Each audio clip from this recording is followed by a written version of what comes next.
Olá, sejam todos bem-vindos. Está no ar mais um programa Sintonia Verde. Hoje trataremos das questões de ordem teóricas e de ordem para compreender melhor a nossa relação do homem com a natureza, da sociedade com o meio ambiente. Para tanto, vamos assistir inicialmente o vídeo do TED Amazônia de Henrique Leff sobre os cuidados com a natureza.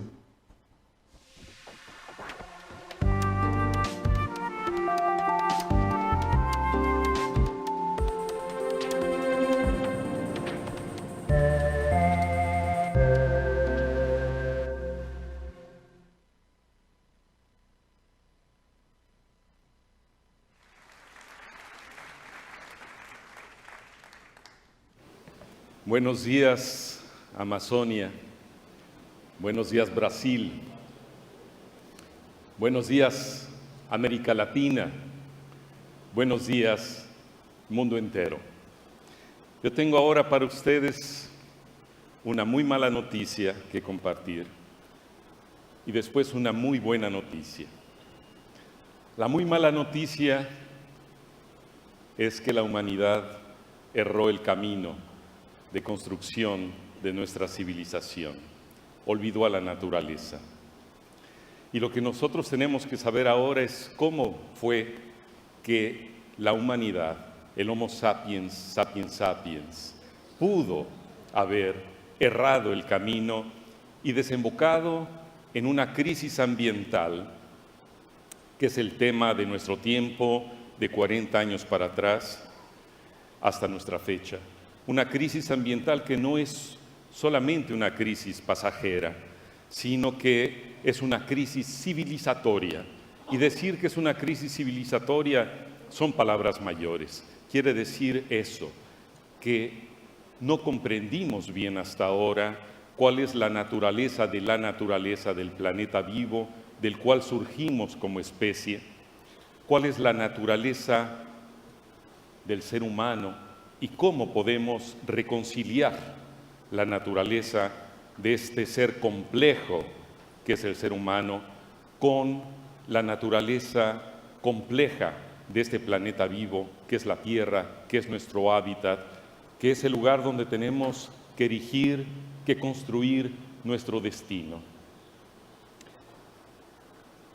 ¿Dónde fallamos? ¿Dónde erramos el camino? El filósofo más influyente del siglo pasado, Martin Heidegger, emprendió una tarea titánica para destronar a la filosofía o dentro del pensamiento filosófico, desde la metafísica hasta la fenomenología trascendental, una idea de un yo trascendental, una metafísica en la que se disoció en esta forma de pensamiento el ser del mundo, el ser de las cosas, el ser humano del ente. Y empezamos una tarea civilizatoria basada en el propósito de penetrar en las entrañas del ente, del ser convertido en cosa. Y entonces empezó esta odisea de construcción de un mundo objetivado, cosificado. ¿Qué perdimos en todo eso? En esta gran arco, en esta gran trayectoria de construcción civilizatoria. Llegamos finalmente al Renacimiento, a la fundación de la ciencia moderna, y el paradigma cartesiano disoció el ser, el objeto y el sujeto del conocimiento. Disociamos la cultura de la naturaleza, disociamos el sentimiento, las pasiones de la razón y construimos de esta manera un mundo absolutamente cosificado, absolutamente objetivado. ¿Dónde podemos encontrar claramente, visiblemente, el absurdo de esta construcción civilizatoria? Quizás el punto nodal hoy en día es mirar a la economía. La economía, una supuesta ciencia humana, se construyó tomando básicamente el paradigma mecanicista de la física. Factores de producción, la idea de que estábamos destinados a un progreso sin límites, idea por supuesto tomada también de la tradición judeocristiana, ese principio que otorgaba al ser humano no solamente el derecho, sino prácticamente la obligación de dominar a la naturaleza. Pero ¿qué aconteció con esa economía? La economía pensó que debería de construir este progreso sobre la base del encuentro entre el capital y la fuerza de trabajo. La fuerza de trabajo, vean, que ya implica un ser humano desustantivado de su ser. Es solamente tiempo de trabajo socialmente necesario, como lo calificó Carlos Marx. Pero Carlos Marx olvidó quizás una segunda contradicción. Estábamos en ese mismo proceso destruyendo la trama de la vida. Estábamos convirtiendo la naturaleza en recursos naturales, es decir, fuimos cosificando a la naturaleza, la fuimos fragmentando, la fuimos disociando de esa compleja trama de interrelaciones entre comunidades vivas y su entorno ecológico. Fuimos olvidando que esa es la condición fundamental del mantenimiento de la vida y, por supuesto, la condición de mantener una economía sustentable. No es fácil comprender que hayamos construido un mundo sobre la base de esa aberración total. Para la economía, la naturaleza es, como hablan los economistas, es una externalidad. Es decir, no es competencia de ellos ocuparse de esta compleja trama de la vida. Vean entonces cómo podemos hacer un giro para salirnos del atrapamiento de esa racionalidad que Max Weber, el gran sociólogo, llamó la jaula de racionalidad que atrapa nuestra subjetividad y que destruye la trama de la vida. Para hacer esto necesitamos construir una nueva racionalidad donde puedan convivir la pasión y la razón, donde podamos desconstruir esta construcción unitaria del mundo que hoy aparece como la unificación forzada guiada por la ley del mercado. Lo que más ha globalizado al mundo es la ley del mercado, que implica un constreñimiento de la razón, del pensamiento y del ser, una destrucción de la naturaleza, porque la economía se alimenta, para mantener la economía se alimenta de naturaleza. Pero ¿cuál es la conexión entre la economía y la naturaleza? El gran economista Nicolás Gheorghescu-Roegen lo dijo muy claramente: la relación está entre el proceso económico y la segunda ley de la termodinámica, la ley de la entropía. La economía se alimenta de naturaleza, de materia y energía, según el progreso económico, según el progreso tecnológico. Pero la naturaleza que entra a ese gran fogón, a esa gran maquinaria mundial de la economía, se transforma según la segunda ley de la termodinámica. Quiere decir que hay un proceso irreversible de degradación de la energía. Y ese proceso irreversible es lo que marca lo que Ilya Prigozhin denominó la muerte entrópica del planeta. Nosotros, la economía mundial, lo que está generando es la aceleración de la muerte entrópica del planeta, agotando los recursos, erosionando la biodiversidad, erosionando los hábitats donde, como bien se señalaba, han convivido y coevolucionado diversas comunidades humanas con la naturaleza. ¿Cómo salir de ese atrapamiento? Necesitamos pensar algo que hace mucho tiempo hacían todas las comunidades indígenas campesinas: aprender a convivir con sus territorios. Necesitamos construir una nueva racionalidad productiva basada en dos principios fundamentales, que ya no serían el capital y la fuerza de trabajo y el progreso científico-tecnológico, sino basar la nueva economía en la productividad ecológica de los territorios.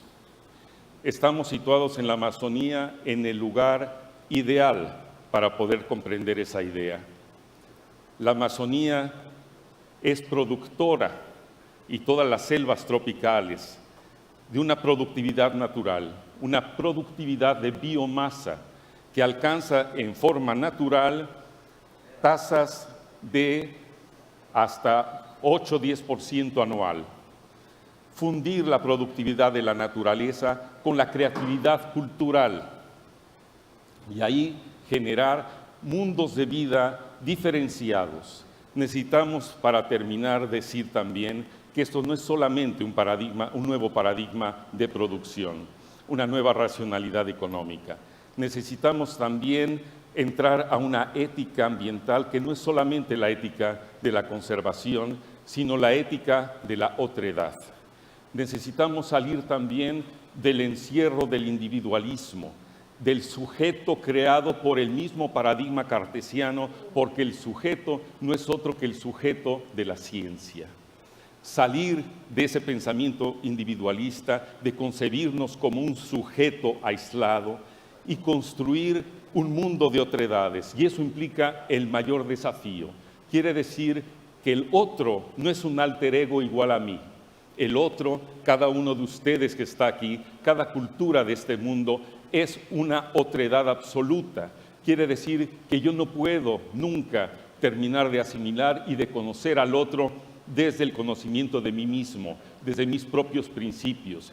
Y eso implica abrirnos a la construcción de un futuro, desde un diálogo de saberes, que es un diálogo entre seres culturales diferenciados. Esto es romper la obsesión de la construcción de un mundo unitario, de un mundo generalizado, de un principio absoluto, como lo pensaron desde la metafísica hasta el ser absoluto de Hegel. Es aprender a convivir en una política de la diferencia, es aprender a convivir en la otredad absoluta, donde la epifanía del rostro se transforma en un diálogo de saberes, donde vamos hacia el futuro sin saberlo todo. Es saber convivir con lo que sabemos, con nuestros conocimientos, pero también con todo el saber que no sabemos.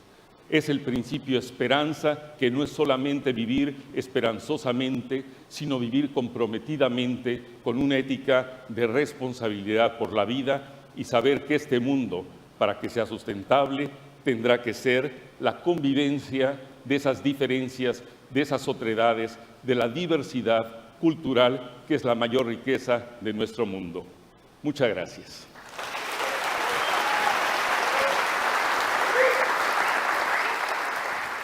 Muito bem, assistimos a esse belíssimo vídeo de Henrique Leff, no TED Amazônia, e que o que chama a atenção desse cientista mexicano, um economista, um ambientalista, que escreveu muito e refletiu sobre essa situação do homem com a natureza, sobretudo nas Américas, e tentando entender justamente onde foi que erramos o caminho, como ele diz durante a sua fala.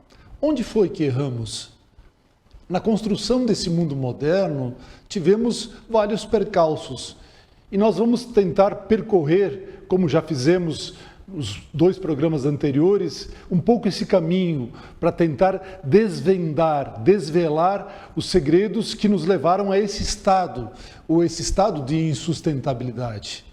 O que ele chama, o autor, é agora, a grande tarefa é de pensar o impensável, e o impensável é pensar o caminho da sustentabilidade. Ou seja, aquilo que ainda não foi experimentado de forma hegemônica pelos seres humanos, pela situação que vivemos, é pensar esse mundo novo que estabeleça uma nova relação da natureza com os humanos. Ou seja, por quê? Porque o caminho adotado nos levou a esse estado do aquecimento global, das mudanças climáticas que nos afligem nesse momento histórico. E nós temos tantos exemplos mundo afora que nos lembram que nós estamos dentro das mudanças climáticas. Por quê? Porque há um desequilíbrio de todos os 7 continentes, do Polo Norte ao Sul, do Ártico e da Antártica, que há um degelo, sobretudo do Ártico, que há um aquecimento nos planetas, uma desertificação, incêndios, seca de rios, de nascentes, aumento do nível dos mares, enfim, aumento da temperatura. Tudo isso devido à forma como nós construímos a modernidade, a forma como construímos a urbanização das cidades, a forma como tratamos também a agricultura, sobretudo através das monoculturas e do uso de técnicas e de adubos químicos. Enfim, há toda uma situação que vamos começar então a analisar com maior profundidade na sequência. Agora vamos ao intervalo. Você sabia que o lixo eletrônico tem que ser descartado corretamente? Mas o que é um lixo eletrônico? O lixo eletrônico é tudo que se liga na tomada, ou seja, o que utiliza energia elétrica. A Eletro ajuda você a fazer o descarte de forma correta e segura para preservar o nosso meio ambiente. Em seu bairro ou condomínio, reúne os vizinhos e faça o mutirão da coleta do lixo eletrônico e chame a Eletro. Uma equipe qualificada irá buscar. Você, empresário ou diretor de escola, também pode realizar as ações de coleta do lixo eletrônico. A Eletro está à sua disposição para buscar o lixo eletrônico coletado. Fale conosco via WhatsApp 43 3339 0475 e agende o dia da coleta ou um dia de ação de coleta do lixo eletrônico. Boas ações preservam o nosso meio ambiente. Se preferir, pode levar o lixo eletrônico até a nossa sede. Eletro, Rua Emilino Leão, 385, Vila Rica. Ligue 3339-0475 ou chame via WhatsApp 43 3339 0475. Eletro, ajudando você a preservar o nosso meio ambiente. Oh, que fome. Mãe, o que tem pra comer? Oi, filho, você quer que eu faça uma comidinha? Não quero não, eu quero um lanche. Um lanche? Onde a gente vai pedir? Eu acho que na lanchonete Samurai, pode ser. Boa ideia, vou pedir. Alguns momentos depois. Mãe, Oi, chegou o lanche? chegou, filho, tá aqui, já coloquei no prato pra você, ó.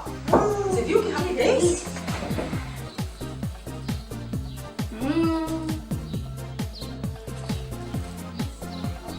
Delícia! Muito bom! Vale a pena comprar lá mesmo, hein?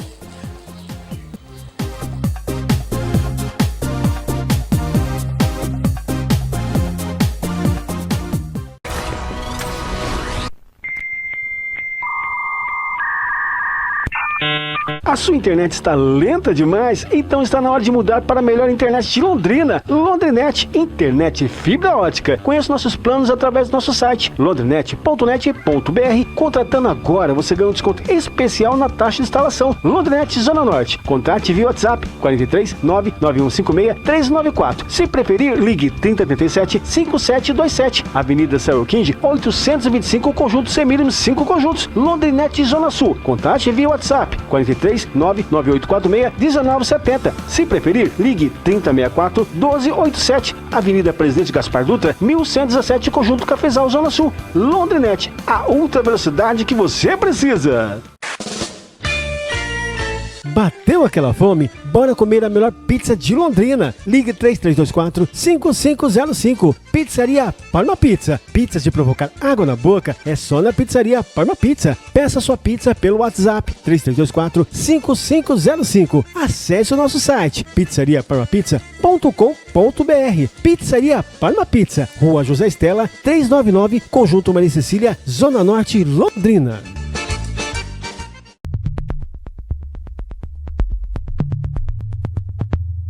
Muito bem, estamos de volta.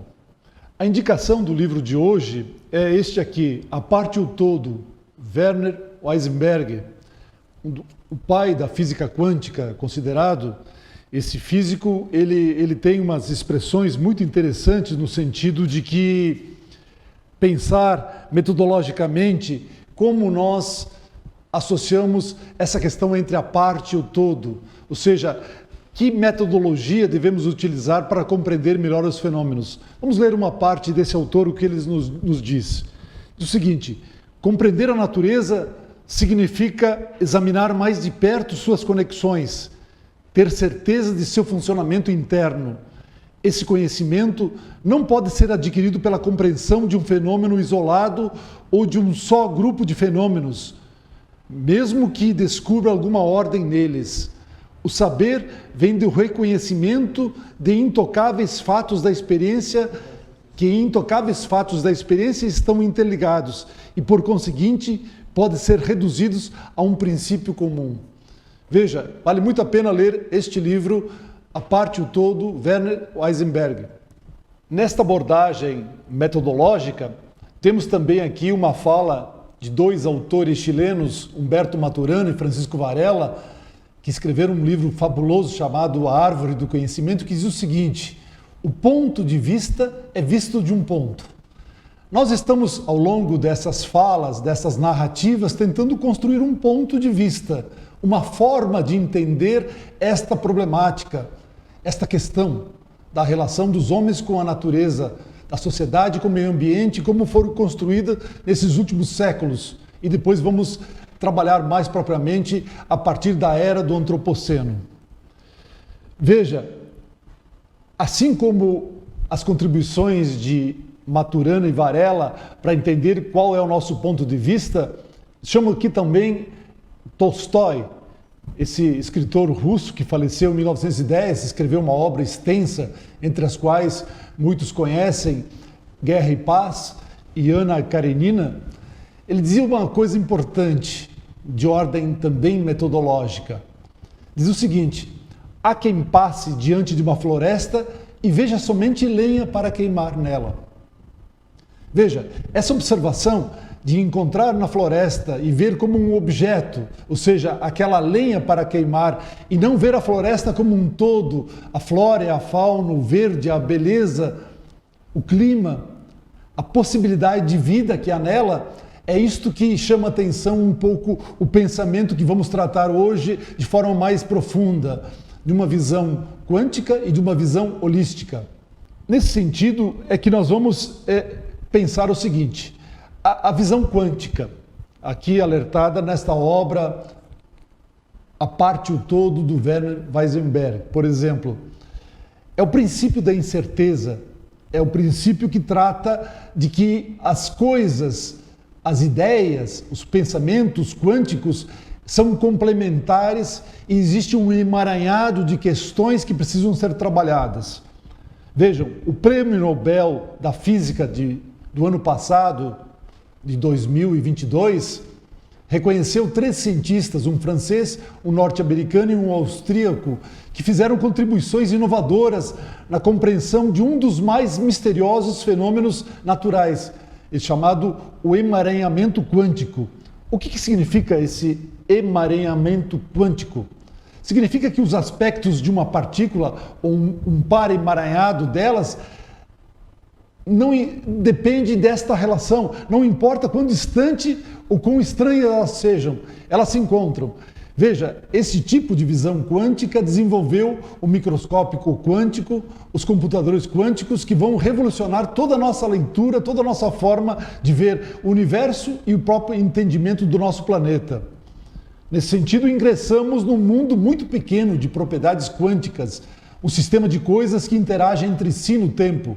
Ou seja, como forma de pensar, de fazer saltos nos processos de pensamento, que em última análise levam a ensaios que são considerados além do escopo normal do pensamento.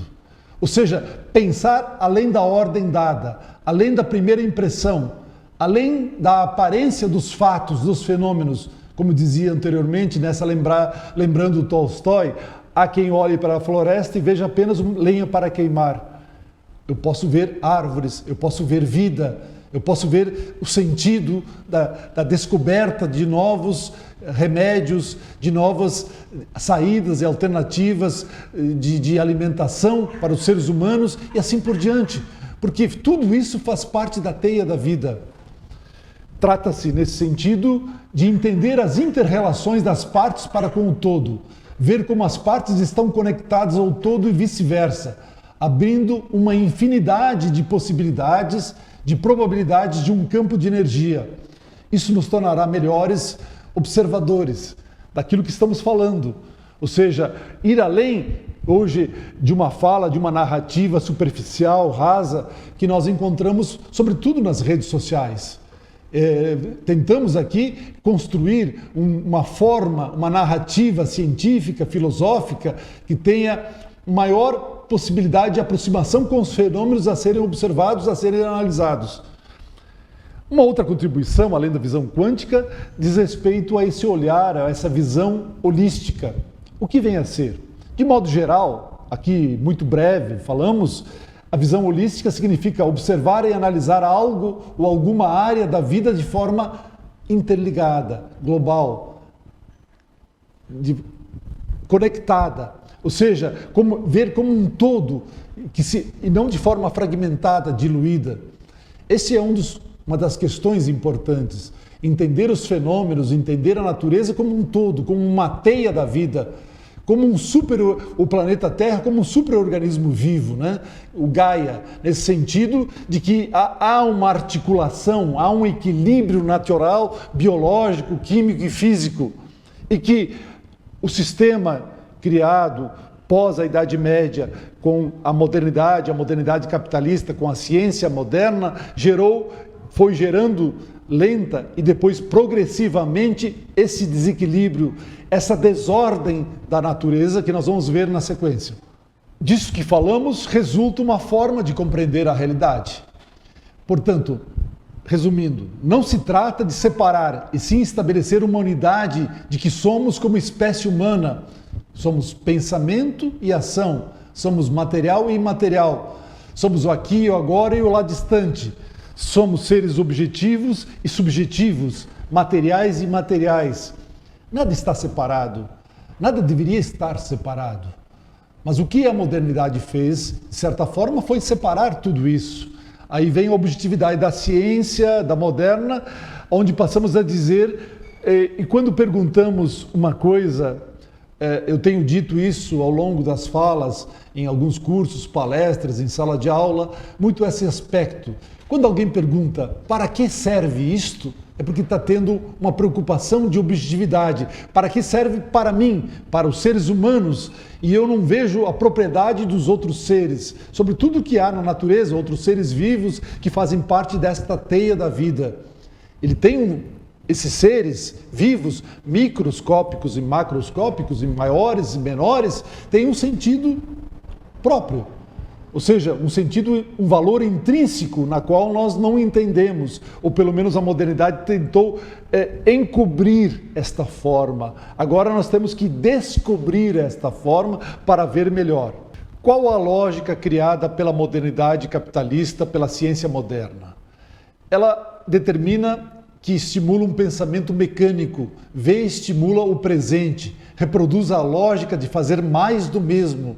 E disso podemos afirmar que a ciência e a tecnologia em voga não estão preparadas para gerir o futuro. É aquilo que nos alertava anteriormente no vídeo do Henrique Leff.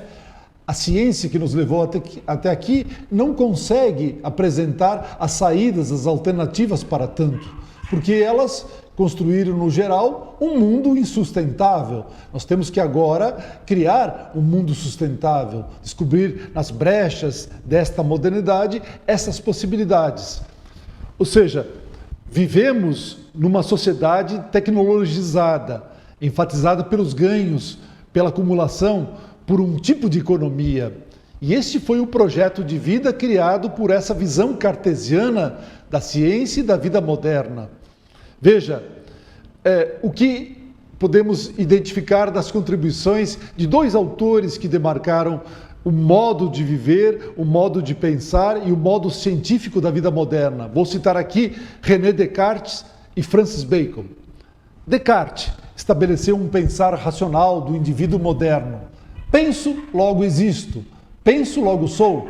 Portanto, ele busca padrões unificadores do ser humano, do ser social, nesse regime, construindo um padrão de medida, de forma vertical, Eu penso, logo sou. Eu penso, logo posso fazer algo diante do mundo.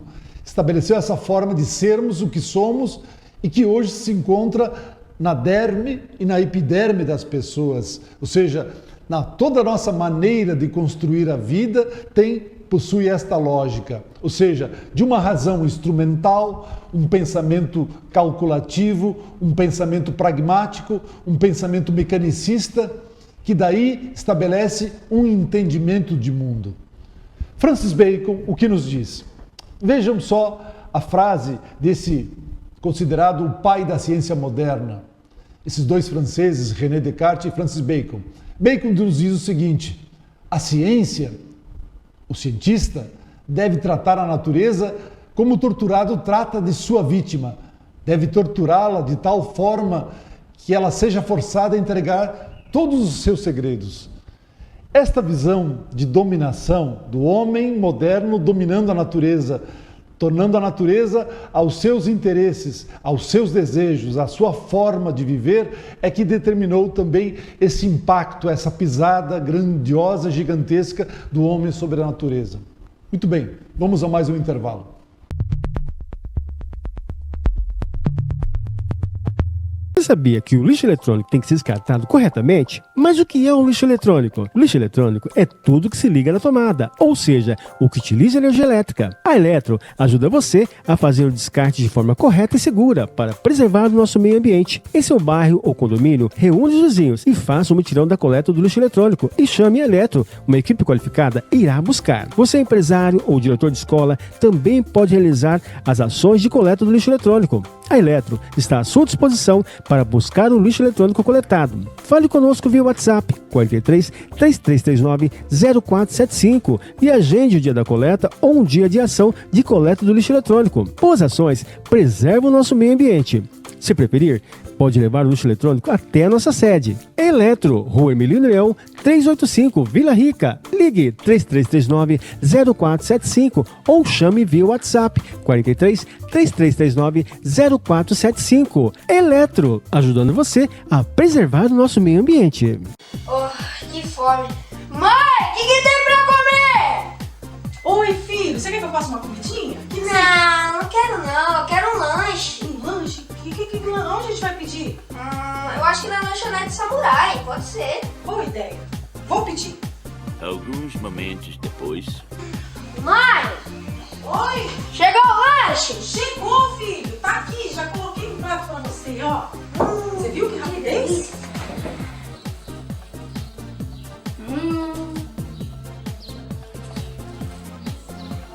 Delícia. Muito bom. Vale a pena comprar lá mesmo, hein?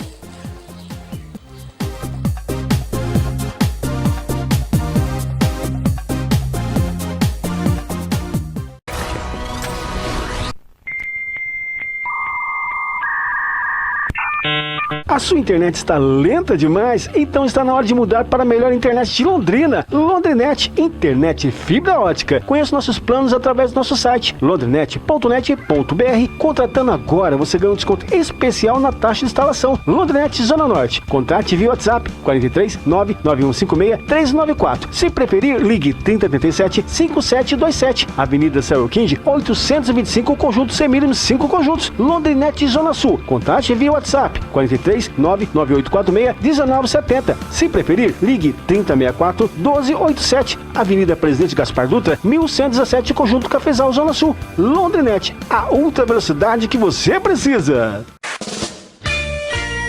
Bateu aquela fome? Bora comer a melhor pizza de Londrina. Ligue 3324-5505. Pizzaria Parma Pizza. Pizzas de provocar água na boca é só na Pizzaria Parma Pizza. Peça sua pizza pelo WhatsApp 3324-5505. Acesse o nosso site pizzariaparmapizza.com.br. Pizzaria Parma Pizza, Rua José Estela, 399, Conjunto Maria Cecília, Zona Norte, Londrina.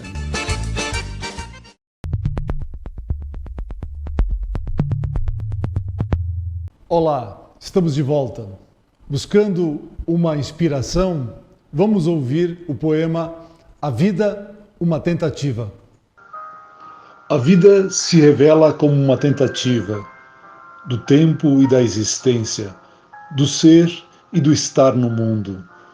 Um trajeto em que buscamos desvelar segredos escondidos, misteriosos, enigmáticos. Na ousadia de ser, na dureza da razão, nos erros, nos acertos, nas aprendizagens, nos exemplos, nas idas, nas voltas, nos encontros e desencontros.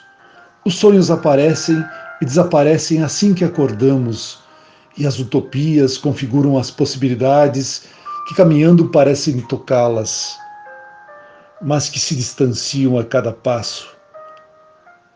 Assim seguimos, derrubados, levantados, reerguemos corpo e alma, um espírito que ilumina com sonhos, com sombras que nos assustam, mas seguimos em frente. Quantas trilhas pela frente, quantos caminhos e descaminhos, quantos encontros e desencontros, nada de garantias. Em cada cruzilhada, uma escolha. Aí o desafio será maior. O que escolher, o que negar, o que seguir, o que abandonar. Uma pressão no peito, uma dor na alma, uma opção, uma abnegação, um início, um fim. A vida apresenta-se como chance de ser autor de seu livro de vida, onde descrevemos, compomos o que somos em prosa, em verso, em fatos, em narrativas, em verdades e mentiras.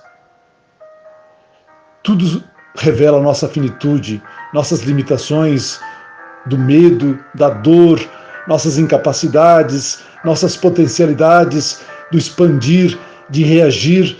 Vamos moldando nas tentativas ousadas. O ser se reinventa, ressurgindo das cinzas, recomeçando novas trajetórias e novas tentativas. Muito bem. A vida é uma tentativa. O que estamos fazendo aqui é uma tentativa de construir uma narrativa científica que possamos compreender melhor porque chegamos a essa situação, a situação hoje de um aquecimento global, de mudanças climáticas.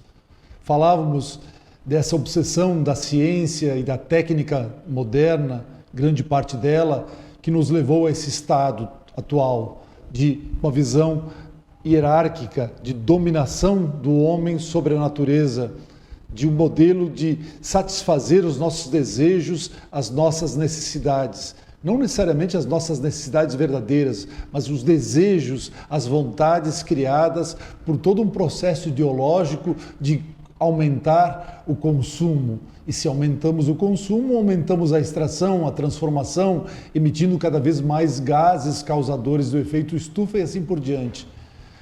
Uma das questões que se destaca nessa modernidade é esta obsessão pela técnica.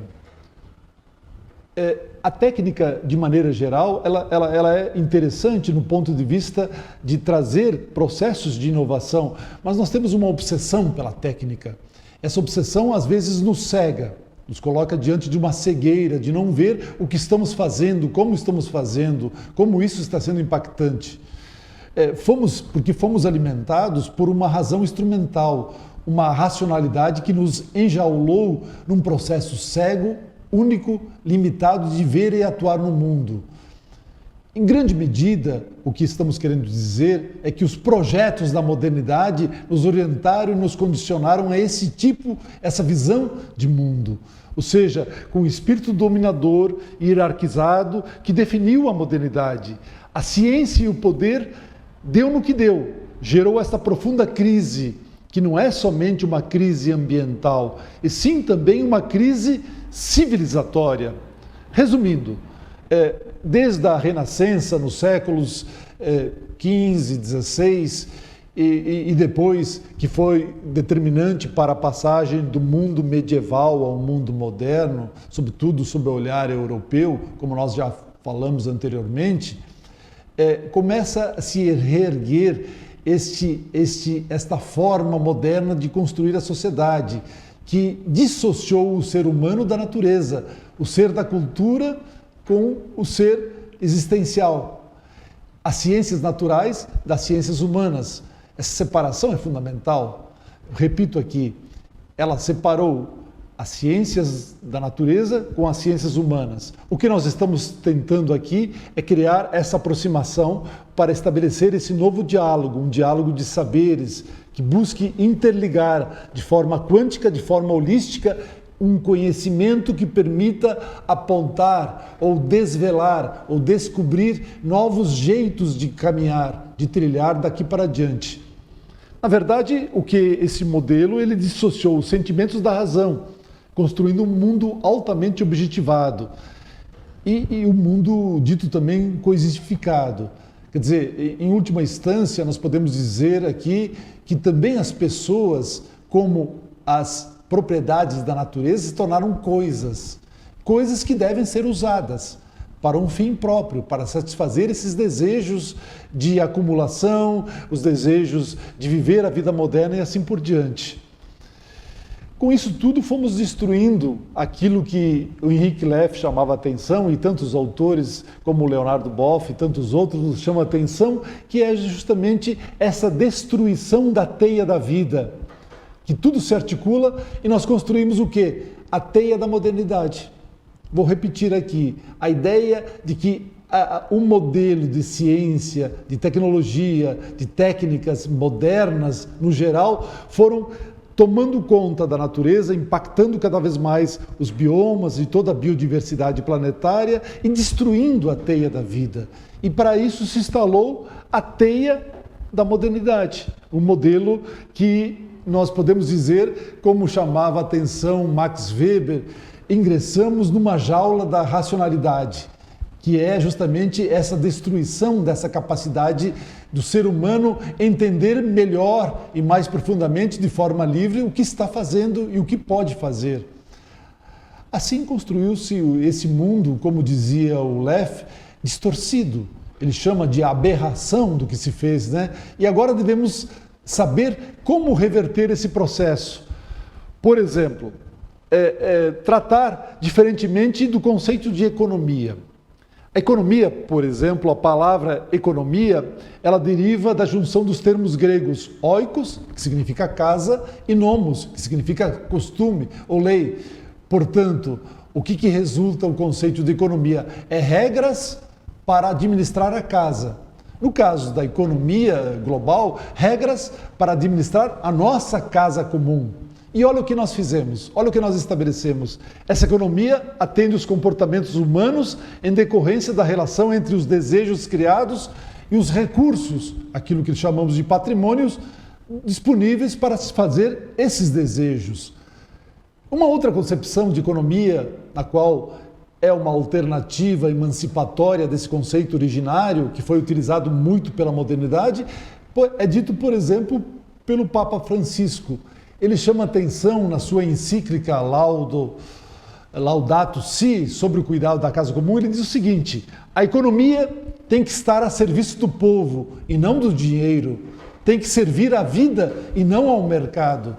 Reafirmando, portanto, aqui a importância de conhecer e preservar o planeta que vivemos como nossa casa comum. São 7 as ideias centrais que estão contidas nessa encíclica, que acabou sendo um documento importante para a leitura não só de nós ambientalistas, mas nós seres humanos que vivemos esse tempo. Primeiro, é entender que todos nós vivemos uma única casa comum. Segundo, que a ecologia é uma forma, tem que ser vista de uma forma integral, interrelacionada. Tudo está interligado. Terceiro, tudo se liga, tudo se define, tudo se autorregula. Quarto, o ser humano como guardião dessa criação, porque é o ser que pensa, é o ser inteligente, portanto um ser responsável e cuidadoso por esse modelo de vida, esse modelo de habitar o planeta Terra. Quinto, que a crise ecológica e sua raiz está justamente nos seres humanos. Sexto, que nós precisamos fazer uma espécie de conversão ecológica. Escrevi recentemente um artigo chamado Em Busca de uma Ecodemocracia, que trata justamente desse assunto. Na sequência, vou tratar um pouco desse aspecto, se não nesse programa, nos próximos. E que nós temos que passar do consumismo a um novo estilo de vida. um estilo de vida que comporte ao patrimônio que nós temos na natureza, aos recursos que nós temos disponíveis, e não utilizá-los de forma infindável, de forma indefinida. O que depreendemos de tudo isso? Que essa economia não pode se prolongar. Essa economia criada, gerada somente pelo olhar do mercado, da modernidade, do mundo globalizado. Mesmo que o avanço da tecnologia reduza a utilização dos recursos naturais, a tecnologia não pode substituir a lei da entropia, pois ela rompe a trama da vida contida na natureza. Cada vez que transformamos a natureza em matérias-primas, estamos também comprometendo esta degradação, gerando escassez, gerando calor, gerando mudanças climáticas, fazendo com que haja uma aceleração na perda da biodiversidade planetária numa velocidade jamais vista. Isto nos remete a entender a entropização do planeta, como alertava no vídeo que nós assistimos no início desse programa de Henrique Leff. Diz respeito à segunda lei da termodinâmica, a lei da entropia, que é gerar calor em tudo que extrai, como processo irreversível de degradação da energia, decretando com isso a morte entrópica do planeta, explorando e destruindo a biodiversidade. Precisamos reverter esse processo e ingressar numa negentropia, ou seja, conter a desordem que está sendo gerada no sistema Terra através da entropização do mundo. O que é uma negentropia? A negentropia é um conceito que foi introduzido pelo físico austríaco Erwin Schrödinger em seu livro O que é a Vida, de 1944, onde o termo da negentropia é justamente a combinação das palavras negativo e entropia, negar a entropização, que representa essa capacidade de um sistema de se organizar e desenvolver dentro da sua lógica, do seu sistema, um equilíbrio próprio. Ou seja, a negentropia representa a capacidade de um sistema de se auto-organizar, de criar ordem e complexidade a partir do caos criado pela entropização do planeta. Como vimos, o nosso planeta, o planeta que habitamos, tomamos empréstimo para habitar esse planeta, ele é limitado e finito. Portanto, há uma escassez daquilo que os economistas liberais chamam de recursos e nós chamamos de patrimônio da humanidade ou patrimônio natural, que sugere a ideia de que, limitados, não é possível produzir uma quantidade infinita, portanto, de bens. Esse projeto econômico em curso hegemônico não é adequado para atender um projeto social para 8 bilhões de pessoas e nem tampouco atender à preservação ambiental. Se há limites, há escassez.